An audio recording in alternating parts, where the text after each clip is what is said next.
dapat ay nandiriwang ka? Kayo? Dahil nasa inyo ng asyenda namin, kinamkam nyo na. Ira, Pinulag nyo yung papa. Niloko nyo siya para makuha nyo lahat ng gusto nyo.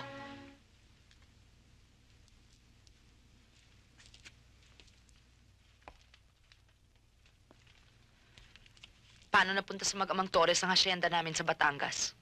Shortly after you left, inatake sa puso ang papa mo. Nakaligtas siya. But he needed to rest. Kaya't, ipinagkatiwala niya kay Ronald ang pamamahala ng Noche Enterprises. Well, and you know your brother, talagang wala siyang business sense. At dahilan sa kanyang mismanagement, maraming mga transaksyones ang mga nalugi hanggang sa unti-unting bumagsak ang Noche Enterprises. And that's the time when he turned to the hacienda. At pati na nga yung mga share ni Venerando Torres ay nautang niya. Anong karapatan ni Mang Vener na magkaroon ng share sa Hacienda Noche? Well, your father made him his industrial partner. Ano? Bakit? Dahilan siguro sa mahusay mamahala ng hacienda ang magamang Torres. Lalo na yan si Edwin. Kilala mo si Edwin, hindi ba? Magaling na bata yan si Edwin. Napakagaling.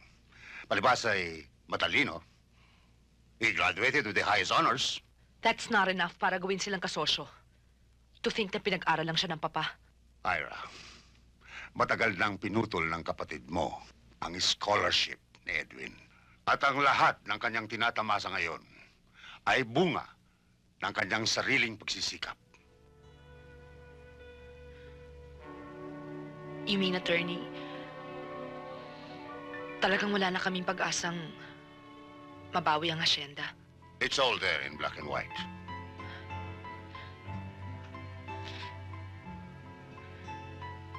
Pumapagsak na pala ang mundo ni Papay. Wala akong kalam-alam. Sorry.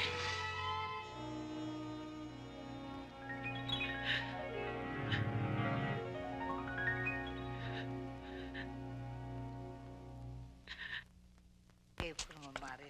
Maayos ang lahat ng ito, hindi ba? Sana naman. Kailangan, Nay. hindi kailangan mo magkakaroon ng malaki. Naman ng... Oo. Sa pinakamahusay mga buyer sa lugar na ito. Yun ang isa pa. At Hindi ba kaklase mo siya? Excuse me, ho. kung hindi So, itong juice, ho. magkakaroon ng kaayusan, Oo.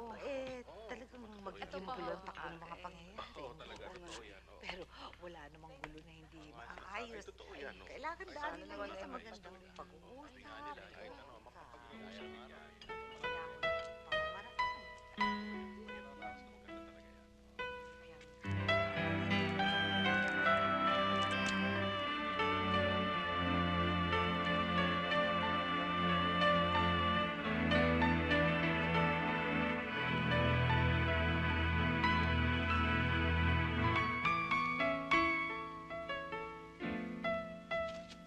Ira!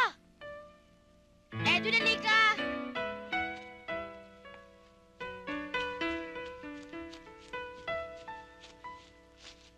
Para sa'yo. Ang ganda, salamat ha. Kinuha ko yan sa bakura namin para sa'yo. Ira, ano ba? Halika na! Naku, si Kuya Ronald, aalis ka na? Punta na kami sa Maynila. Di na ba kita makakita ulit? Babalik kami dito pag bakasyon na namin. Ito, remembrance. Sige ah.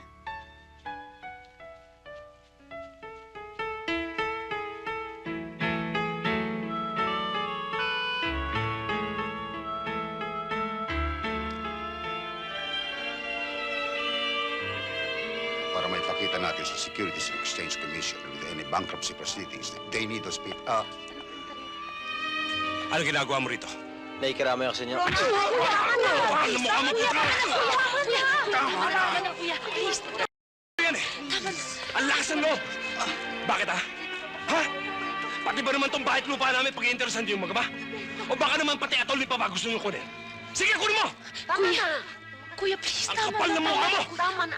Kuya, please. Ronald!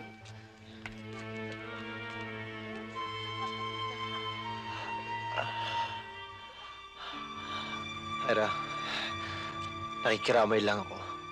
Nakikiramay? Hindi ba dapat ay nandiriwang ka? Kayo? Dahil nasa inyo ng asyenda namin, kinamkam nyo na. Ira, Pinulag nyo yung papa. Niloko nyo siya para makuha nyo lahat ng gusto nyo. Ang kapal talaga ng mukha mo. hindi totoo mga sinasabi mo. Sabihin mo sa ama mo, magtutuos pa kami. Gagawin kong lahat para mabawi ang asyenda naming ninakaw nyo.